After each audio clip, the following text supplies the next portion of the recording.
আমার খুব খারাপ লেগেছে যখন আমি দেখেছি বিজয় সরণের সামনে শেখ মুজিবুর রহমানের যে মূর্তিটা ছিল, দেখি অসংখ্য মানুষ সেই মূর্তিকে দড়ি বেঁধে টেনে হিঁচড়ে ফেলে দিচ্ছে। খারাপ লেগেছে কেন? তিনি তো আমাদের নেতা ছিলেন, তাই না? স্বাধীনতা যুদ্ধের সমাজে তার বিরাট ভূমিকা ছিল। এই লোকটাকে এই হাতিরা কত ছোট করে ফেললো, যাতে তার মূর্তি লাগিয়ে ফেললো। সম্পূর্ণভাবে পাচ্ছে না। তখন একদিক থেকে আপনার উত্তরা আশুলিয়া থেকে লক্ষ লক্ষ মানুষ রওনা হয়েছে গণভবনের দিকে, আরেকে যাত্রাবাড়ি থেকে লক্ষ লক্ষ মানুষ রওনা হয়েছে, ঢালবাগ থেকে লক্ষ লক্ষ মানুষ রওনা হয়েছে। সেই সময়ে যখন আর কোনো জায়গা নাই, সময় নাই, তখন তাকে গিয়ে সশস্ত্র বাহিনীর সদস্যরা গিয়ে বলছেন যে ম্যাডাম তো বড় অবস্থা, আর কোন সময় নাই, আপনাকে দুইটার মধ্যে একটা বেছে নিতে হবে। কি? জনগণের দ্বারা আপনি মত হবেন, জনগণ আপনাকে পিছিয়ে মারবে, নাকি আপনি এখনই পালাবেন। আপনারা একটু জেদি রাগি আপনি এয়ারফোর্সের লোককে বলে, চিফকে বলে তুমি প্লেন উড়াও, গুলি করে সমস্ত লোককে মারবো। লক্ষ লক্ষ মনে করো আমার কিছু আসে না। এয়ারফোর্সের প্রধান হচ্ছে সরি ম্যাডাম, আমি আমার নিজের লোককে গুলি করে মারতে পারবো।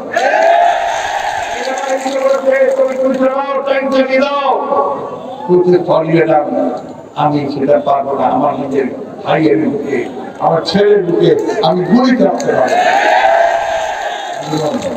অভূতপূর্ব দৃশ্য আমার কান্না এসে যায়। আমি যখন দেখি মা বাচ্চার হাত ধরে, সেদিন দেখলাম এতটুকু বাচ্চা তার হাত ধরে বাবা ছেলেকে ঘাটের মধ্যে নিয়ে চলছে, কোন দিকে যাচ্ছে, সেদিকে চলছে সেই কথা ভবনে। আমার সৌভাগ্য হয়েছিল সেই সময় সেনাবাহিনীর বাহিনীর সদস্য নেতাদের সঙ্গে আমরা বঙ্গভবন যাচ্ছিলাম সরকার পরিবর্তন হয়েছে। যখন জানিয়ে বেরিয়েছি, দেখি যে লক্ষ লক্ষ মানুষ কোথাও দাঁড়াবার জায়গা পর্যন্ত নয়। আমরা যে গাড়ি নিয়ে সব দেখি যাবো, তাহলে জায়গা নাই। আমার খুব খারাপ লেগেছে যখন আমি দেখেছি বিজয় সরণের সামনে শেখ মুজিবুর রহমানের যে মূর্তিটা ছিল, দেখি অসংখ্য মানুষ সেই মূর্তিকে দড়ি বেঁধে টেনে হিঁচড়ে ফেলে দিচ্ছে। খারাপ লেগেছে কেন? তিনি তো আমাদের নেতা ছিলেন, তাই না? স্বাধীনতা যুদ্ধের সমাজে তার বিরাট ভূমিকা ছিল। এই লোকটাকে এই হাতিরা কত ছোট করে ফেললো, যাতে তার মূর্তি লাগিয়ে ফেললো। সম্পূর্ণভাবে হাতিরা নাই, মোড়ে মোড়ে কথায় কথায় ঈদ করে সব জায়গায় একটা করে মূল্য লাগছে না। এই দেশের মানুষ মানে না রে ভাই।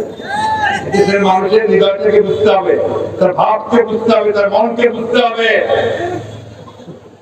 অহংকার সহ্য করে না মানুষ, আল্লাহ সহ্য করে না। পরিষ্কার আল্লাহ বলেছেন যে তুমি অহংকার হয়ে না, সেটা কেউ সহ্য করবে না। এমন অহংকার হয়ে উঠেছিলেন একেবারে অমর, কোনদিন মরবেন না, কোনদিন উনি পরাজিত হবেন না, এইভাবে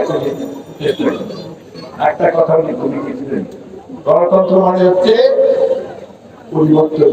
নির্বাচন হবে, জনগণ ভোট দিবে, সেই ভোট দিয়ে প্রতিনিধি নির্বাচন চলবে, তাই না? গত 15 দিন ভোট দিয়ে পাইছে না, পড়া না পাইছেন এমপি ভোট দেওয়া, না পাইছেন আপনি চেয়ারম্যান ভোট দেওয়া, তাই না?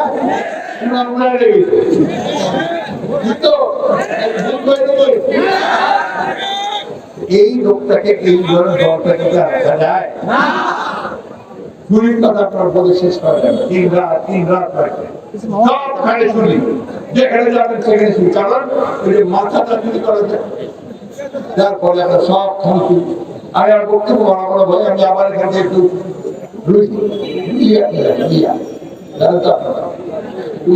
যাবো। আমার এমন একটা জায়গায় এখন আমাকে বসার দিতেন, আমি আমার প্রিয় জায়গায় ঠাকুরগাতেই আসতে পারি। আপনাদের সঙ্গে দেখা সাক্ষাৎ হয় না আমার, আমি আমার পরিচিত মুখগুলো দেখতেছি, অনেকে পুরো হয়ে গেছে আমার মতো।